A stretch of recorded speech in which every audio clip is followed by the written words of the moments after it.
The scrapyard was silent, except for the sound of metal creaking in the wind. Damon, a human man with grease on his hands and a worn-out jacket, walked between the piles of broken machines. He wasn't rich, not even close, but every day he came here, searching for something useful, something to fix, something to sell. Today felt no different, until his boot hit something soft, not metal, not wire, not junk. He froze, looking down. He saw silver hair tangled in cables, a small hand covered in dust. He stepped back in shock. At first, he thought it was a broken android. But then the figure moved, letting out a weak breath. It was a girl, an alien girl. She was bruised, dirty, and barely breathing. Damon knelt beside her, gently pushing metal aside.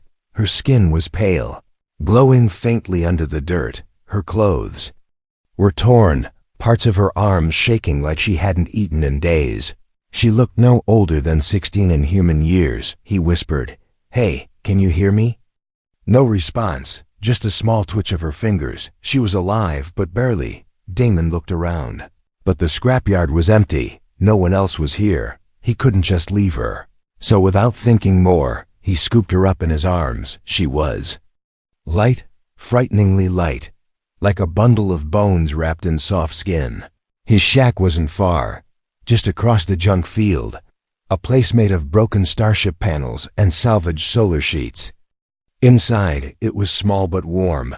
He placed her on the old couch, covering her with a blanket. She didn't open her eyes, not once, but her breathing became steady. That was enough for now. Damon found a bottle of water and gently poured a little on her lips. Some of it slipped into her mouth, and she swallowed slowly. "Good," he muttered. "You're still hanging in there." He didn't know what kind of alien she was. Her ears were slightly pointed, her eyelashes long, and her fingers had tiny glowing lines, but nothing about her felt dangerous. She looked more lost. That night, Damon stayed up, watching over her, outside. Machines groaned in the wind like sleeping monsters, but the girl didn't wake. She just lay there, breathing slowly, hands curled like she was still in pain. In the middle of the night, something odd happened. A soft glow came from her chest, through the blanket, not bright, not hot, but soft like the light of a sleeping star. Damon leaned closer but didn't touch. He didn't want to scare her. He just whispered, "What are you, little one?" By morning, the glow was gone. She hadn't moved all night. He placed a bowl of soup on the table, unsure if she would ever eat it. Still, he kept it warm, just in case. As the sun rose, lighting up the rusted metal walls, Damon felt a strange feeling in his chest. He had lived alone for so long, but now this strange, silent girl was in his home, and he didn't want her to leave. He didn't know her name or her story, but he knew this much: she didn't fall into his scrapyard by accident. Something had brought her here, something bigger than both of them, and whatever that was, it wasn't done yet. Asterisk, the alien girl didn't move for hours. Damon sat nearby, pretending to tinker with an old solar battery, but his eyes kept drifting back to her. She was still wrapped in the blanket, her skin a little less pale now.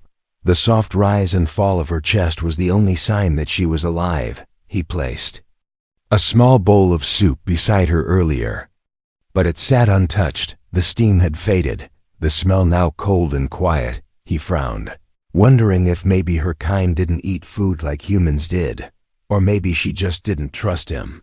The sun outside was fading, turning the metal walls golden. Another day wasted in the scrapyard, but somehow, today felt heavier, like something important was just out of reach. As night crept in, Damon reheated the soup on his makeshift stove. This time, he didn't just leave it beside her. He took a spoon, dipped it in, and sat beside her. "Look," he said softly, "if you won't eat it yourself, I'll go first." He lifted the spoon and ate the warm liquid, then took another spoonful and another. Each time he exaggerated his movements, chewing slowly and humming with fake delight. After a moment, something shifted. She blinked, just once, barely. Then her head turned slightly in his direction. His heart skipped. "You awake?" he whispered, keeping his voice gentle. She didn't speak. but her eyes locked onto the spoon in his hand. He dipped it again and held it out. Carefully, not forcing, just offering. Her lips parted, just a little. Then, slowly she leaned forward and sipped from the spoon. She coughed once. The taste may be too salty for her. But then, she nodded just a tiny movement and opened her mouth again, waiting. Damon smiled. He fed her slowly, one spoon at a time, in silence, just the sound of metal popping in the stove behind them. With every bite, her color returned. The glow beneath her skin flickered faintly, like a candle trying to remember how to burn. When the bowl was empty, she lay back against the cushions. Her eyes were still open, but heavy now. He whispered, "You're safe here, all right?" She didn't respond, but her eyes didn't carry fear anymore, just exhaustion. That night, Damon didn't ask any questions, didn't press her for answers. He just kept the stove warm and stayed awake, listening to the scrapyard breathe. At some point, he drifted off in the chair beside her, and when he woke in the middle of the night, he found something strange. The girl was gone from the couch. For one terrifying second, he thought she'd run again, but then he heard movement. Just outside the door, he grabbed the flashlight and stepped outside. The cold air hit his face like a slap. He turned the light toward the sound and froze. There she was, sitting in the dirt, her hands covered in rust and dust. She was digging though, sorting through scraps. She wasn't running, she was searching. Damon walked closer, slowly. "What are you doing out here?" he asked, keeping his voice low. She looked up at him, eyes glowing faintly under the moonlight. Then she pointed at a piece of bent metal, a broken panel, almost like a wall piece. Her other hand pointed to another item, a pipe. She looked at him with meaning, like she wanted him to understand. Then she pointed to herself, and then his shack. Damon stared at her. "You want to build?" he asked. She gave the smallest nod, then turned back to the junk, continuing to sort. Something pulled in his chest, something warm and heavy. She wasn't just surviving now. She wanted to help, to make something, to stay. He stepped beside her, kneeling in the dirt. "Well then," he said with a small smile, "let's see what we can find together." They worked silently under the stars, two lonely souls in the middle of a broken world. One teaching the other what it meant to begin again, not with words, but with hands. And under the weight of night and scrap, something strange began to grow between them. Not fear, not confusion, but something far more powerful, hope. The sun hadn't risen yet. The sky was still dark, painted with silver clouds and the hum of distant wind turbines. Inside the shack, the fire was almost out, and Damon lay sleeping in his chair again. The girl sat silently near the door, her legs pulled close to her chest. She wasn't glowing tonight. The strange flicker under her skin had faded again, like a dim memory. Her eyes were open though, wide and alert. She was listening, waiting, thinking. The metal latch on the door clicked. Quietly, she stood up without sound, light on her feet like a shadow. One hand pressed against the wall, the other holding the small cloth sack inside were a few tools, maybe some food, things she had quietly gathered. Little by little, she glanced back. Once at Damon, still asleep, his head rested to the side, breathing soft and slow. For a second, she paused, then turned the latch and stepped out into the cold. The air hit her face like a warning, but she didn't stop. Her bare feet touched cold rock and twisted metal as she moved quickly. She didn't know where she was going, only that she had to get far, far away. She didn't understand Damon fully. He had been kind, yes, but kindness came with cost. She had learned that the hard way many times before. The junk field seemed endless in the dark. Sharp edges scraped her skin as she moved through narrow paths of scrap, but she kept going, faster, breathing hard now, her legs growing weaker. And then she heard a voice behind her. "Hey, wait." She turned sharply, startled, and slipped. Her foot caught under a pipe, her body falling forward with a soft thud. She hit the ground hard, scraping her knees. Damon's flashlight beam cut through the dark. It caught her eyes like twin stars in the night. He ran up, Kneeling beside her, she tried to push herself up, but her arms gave out. "No, no, don't," Damon said, placing a hand on her shoulder. "I'm not here to hurt you." She flinched at his touch, trembling, but she couldn't move anymore. Her body had given everything it had, and now it was done. Damon looked at the cloth sack in her hand, then back at her. "You were running away," he whispered, not angry, just sad. She didn't answer, but her fingers slowly loosened, dropping the sack to the ground. "Why?" he asked, sitting beside her in the dirt. Still no answer, only silent eyes staring forward. Filled with fear and shame, he sighed, then gently picked her up in his arms. She didn't fight. She just let her head fall against his chest, like she had no energy left to resist. Back in the shack, he placed her on the couch again, wrapped her in the blanket. She looked so small, so lost. Damon sat beside her for a long time, not speaking, just watching the fire glow again. Later, as morning light peeked through the cracks, she stirred. Damon was still beside her, his face tired but calm. She opened her mouth, then closed it again. Finally, with effort, she whispered one word. "Sorry, Damon." Blinked, surprised. "You don't have to say that," he replied softly. "I get it, you were scared." She shook her head, slowly, then pointed to herself. Her hand curled into a small trembling fist, then opened again like something breaking. "I was bad," she whispered, her voice dry and shaky. "Before," Damon leaned forward. "You weren't bad," he said. "Someone else made you believe that." She looked at him with wide eyes, not understanding fully, but feeling something real in his voice. Then she did something unexpected. She reached out. Her hand touched his wrist lightly, not holding, just feeling, just making sure he was real. Damon smiled gently. "That's right," he said. "I'm still here." She closed her eyes just for a moment and let herself breathe. This time, it wasn't fear or panic. It was rest. And outside, in the rising sun, the world slowly turned warm again. The scrapyard remained broken, silent, full of sharp shadows and rusted metal. But inside that little shack, for the first time in a long time, something was healing, and neither of them knew it yet. But this was just the beginning. The sky was clear for the first time in days. No dust storms, no clouds. Just wide blue stretched across the scrapyard like a forgotten painting. The girl sat alone on the roof of the shack, legs crossed, staring upward without blinking.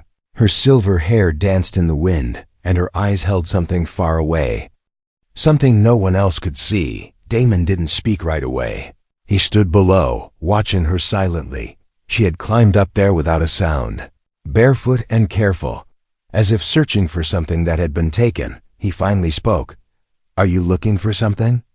She didn't answer, but her hand slowly rose, a thin finger pointing toward the endless sky. Damon followed the direction, but there was nothing up there, just pale light and cold silence. Her lips parted, and she whispered, "Home, that one." Word froze Damon in place. It was the clearest thing she had ever said. No hesitation, no broken syllables, just pain, hiding under one soft word. He climbed the ladder to sit beside her. The metal creaked under his boots, but she didn't move. She kept staring, her eyes beginning to shine, not with light this time, but with tears. "They're gone," she said suddenly, her voice trembling. Damon sat quietly, waiting. He didn't want to interrupt. "My ship," she continued slowly, "was shot. Fire, falling." Her hands moved now, making shapes in the air, like a child explaining a dream. She showed a circle crashing, arms flying, people screaming. Then she wrapped her arms around herself and looked down. "I ran," she said. "Hid. Too loud, too bright." Then silence. Damon finally understood. She wasn't just lost. She had survived something terrible. Maybe a crash, maybe a war, something that tore her life into broken pieces. He placed a hand gently on her shoulder. She didn't flinch this time. She just leaned her head against him, small and shaking. "I thought someone would come," she whispered, but no one did. The scrapyard stretched around them like a graveyard of machines. And she, The only living piece from a ship that never landed. I was in a pod, she continued. They told me, hide if bad things happen. But the pod broke. Damon's chest felt heavy. This girl had been buried in metal and darkness, waiting for help that never came, and the universe just moved on. He reached into his jacket pocket and pulled out something small. It was an old photo, a little bent from years of being carried. A man, a woman, and a small child, all smiling in front of a home long gone. That was my family, Damon said softly. They didn't survive the sickness that came with the war. She looked at the photo, her eyes wide, then slowly reached out and touched it with trembling fingers. Family, she whispered. Damon nodded. Yeah, he said. Family. They sat in silence for a while after that. Above them, the sky stayed blue. Below them, the metal world groaned and shifted with the wind, but between them, something else had started, something like understanding. That night, she didn't go to sleep early. Instead, she stayed awake and began arranging pieces of scrap inside the shack, not randomly, but carefully, like she was building something. Damon watched from the corner. You building a ship? He joked. She looked up with a faint smile and shook her head. No, she said. A home. And with those two words, Damon knew this girl had made a choice. She no longer wanted to escape. She wanted to stay. He joined her, and together, they worked. Nails, wires, broken glass for windows, old tiles for the floor. It wasn't pretty, but it was theirs. Piece by piece, they turned the scrap into something more. A safe place, a fresh start. And somewhere high above, the stars watched silently as a broken alien girl and a lonely human man began to heal together. Asterisk. It started with a sound Damon hadn't heard in a long time, footsteps that didn't belong to him or her.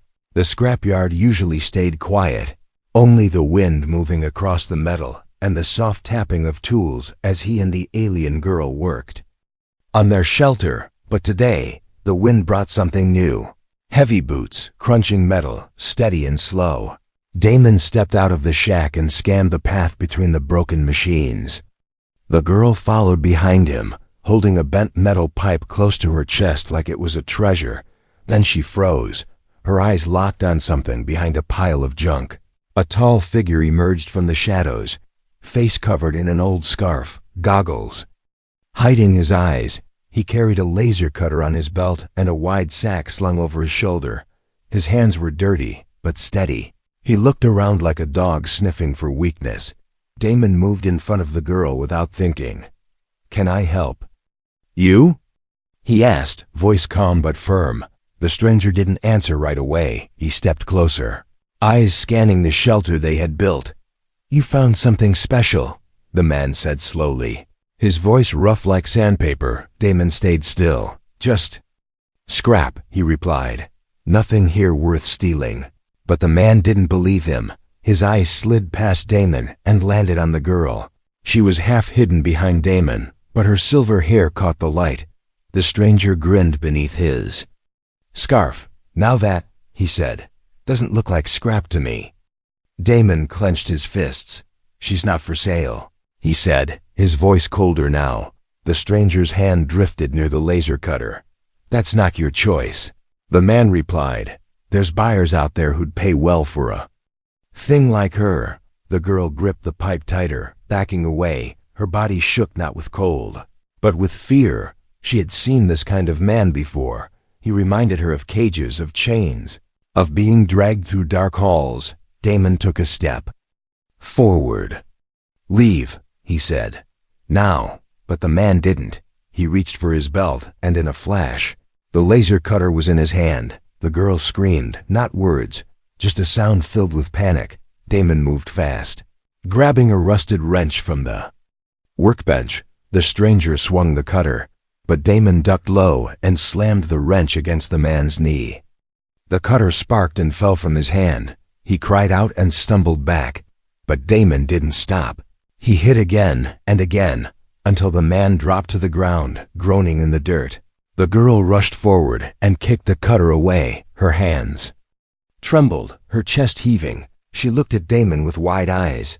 Unsure if she was still dreaming, he stood over the fallen man, chest rising and falling like a storm. "You come back here again," Damon said, voice sharp like broken glass. "I won't be so kind." The stranger crawled backward, limping away into the maze of metal. In minutes he was gone, swallowed by the scrapyard. Silence returned, but it felt different now, heavy, shaken, like the air itself was holding its breath.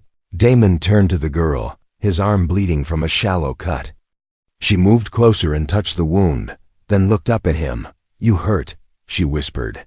"I'll be fine," Damon replied. "You're safe, that's what matters."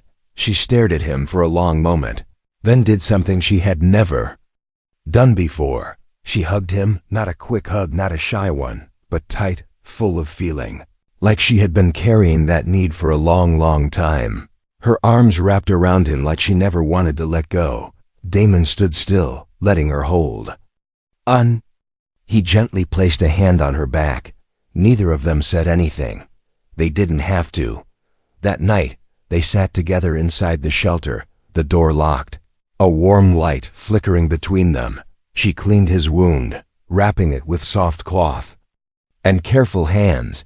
He showed her how to repair broken wires, and she picked it up faster than he expected. Something had changed between them. She wasn't just a visitor in his life anymore. She was part of it, and Damon knew one thing for sure. No matter who came knocking next, he'd stand in front of her again, every time. The girl's hands stopped moving. She had been placing parts in the wall they were building when something under the dirt caught her eye. She dropped the metal rod she was holding and knelt down. Slowly, her fingers brushed away the dust, careful, like she was uncovering a secret. Damon watched her, standing nearby with a bag of bolts slung over his shoulder.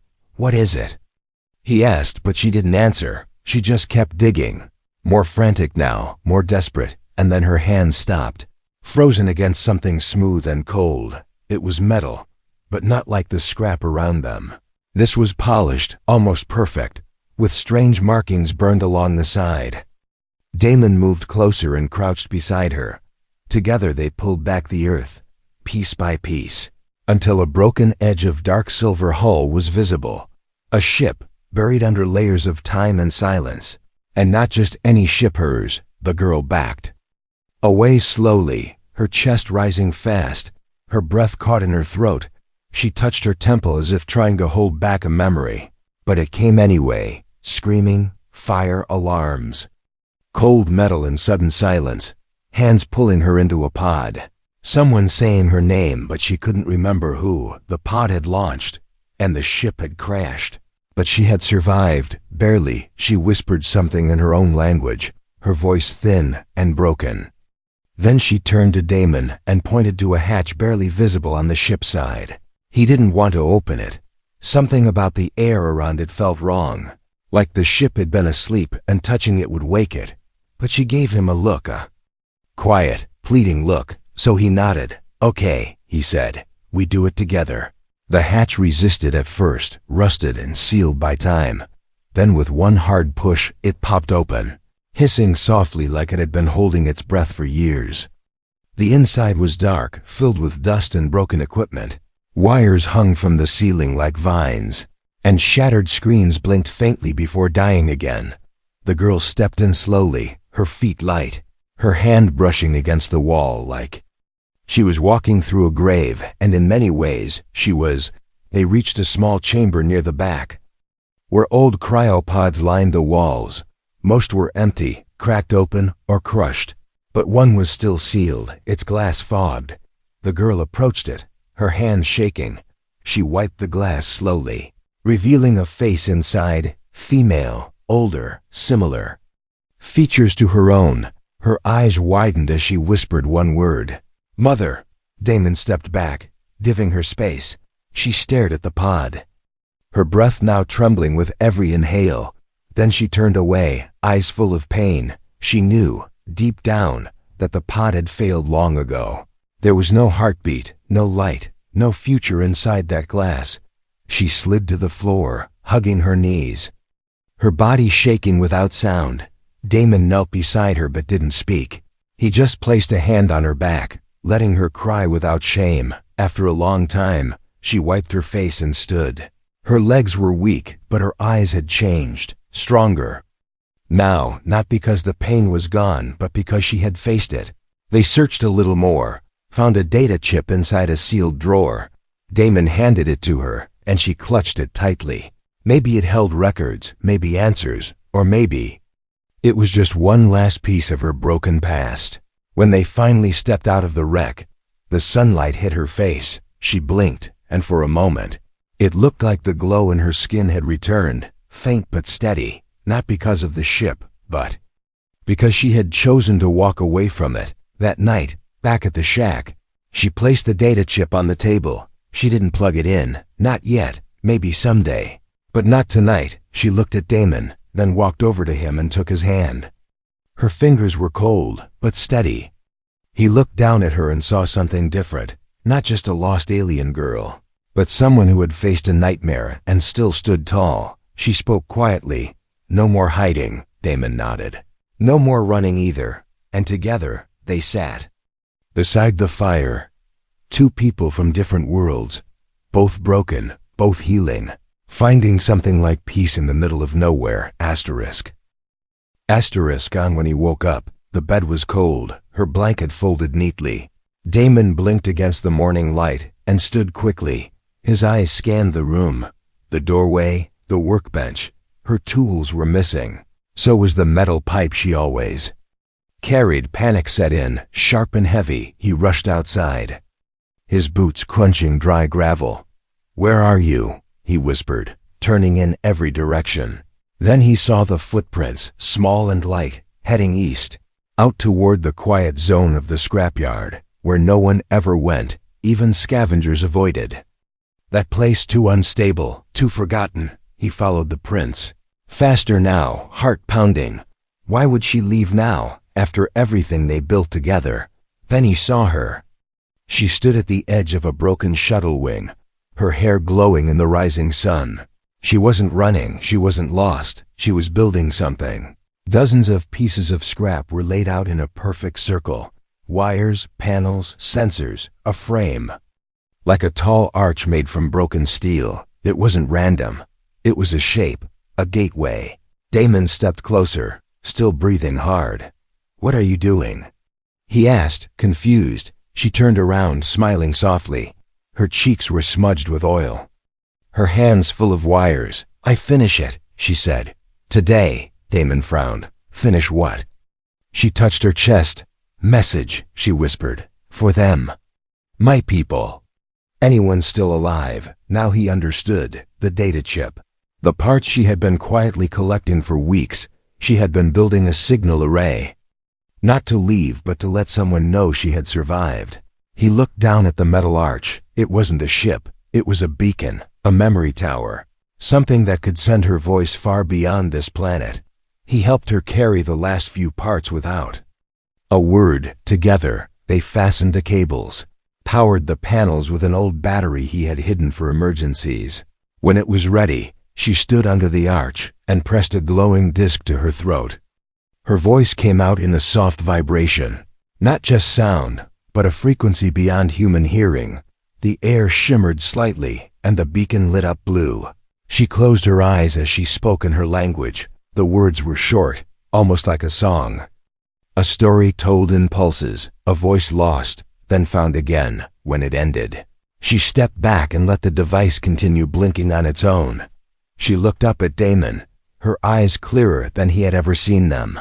"If they hear," she said slowly, "they will know I lived." He nodded. "And if they don't?" She smiled. "Then I still lived."